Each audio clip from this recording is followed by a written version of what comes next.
Good day everyone, I'm Valentine from Valentine Bodyworks, and in this video I'll be showing and discussing a circuit of 6 resistance band exercises that could be done before or after your running training, as well as your general cardiovascular training as a warm-up or a cool down. This circuit of 6 exercises could be also added to your general cross-training routine. Let's get into it. The first exercise we will begin with will be a single leg hip and knee raise. You'll anchor the band on the outside edges of your feet, about middle of your foot, and then slowly begin to balance on one foot and one leg, and slowly pull your opposite foot off the floor with the toes up toward your shin as you drive that knee vertically toward the ceiling. It's important to keep a sense of height as you continue driving the knee up and then placing the foot down toward the floor. You can make it harder by barely touching the ball of the foot to the floor or placing a little bit more weight in between each repetition. Whatever your level of capacity is, go according to that. This exercise is a good way to help you strengthen your hip flexors, your glutes, as well as work on your balance and stability during the hip drive. Resistance band high knees is a great way to integrate the previous exercise into a more dynamic, speed-oriented exercise that will challenge your hip drive capacity even more. Keep your feet separated about hip width apart throughout the movement, which will help keep your gluteal muscles engaged. The next example will be a single leg side raise that will later integrate into a bigger movement. Begin by anchoring your band above the knees on the outsides of your thighs. Slowly take your balance onto one foot and leg, get a sense of height with that, and slowly begin to separate the opposite leg away from the midline as you keep the sense of height and stability throughout your standing leg and hip. And keep the return from that movement gradual, so you actually decelerate the leg coming back in and not just letting it swing with resistance. The control of return is just as important as the initiation of the exercise. Keep your breathing easy throughout and the range moderate, so it's appropriate for your balance.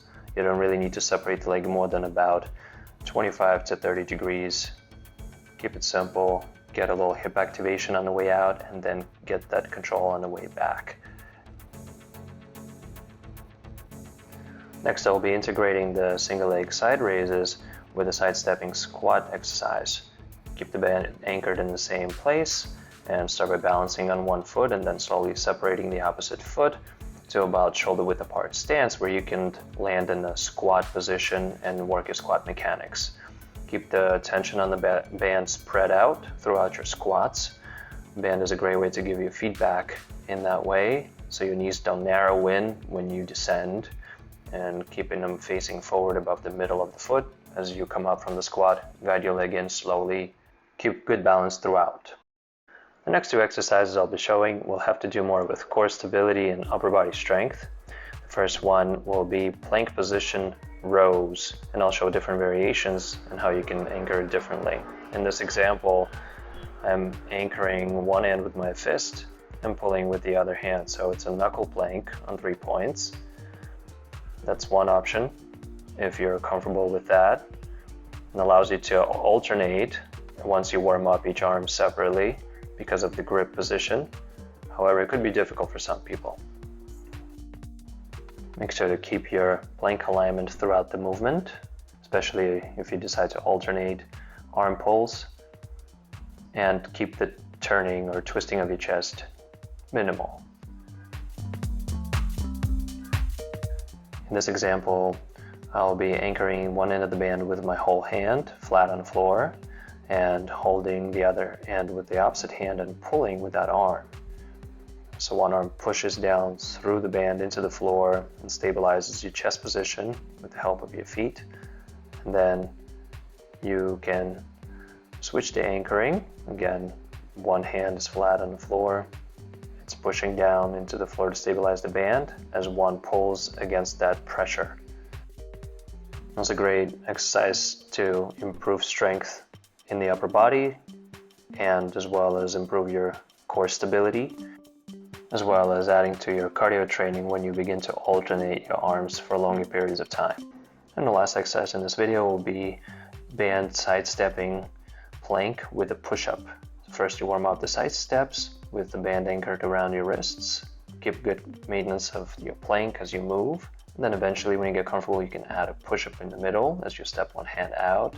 And then when you push back up, you can place your hand back into the middle.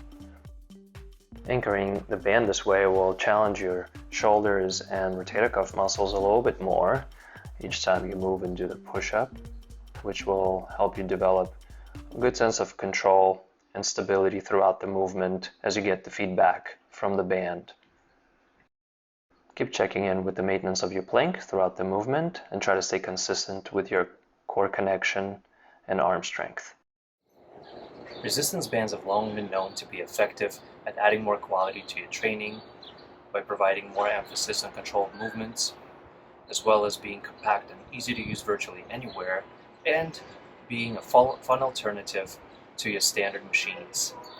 Studies have shown that the strength gains made with resistance bands are very similar to those made with traditional exercise weights. Have fun, be creative, enjoy, and be safe.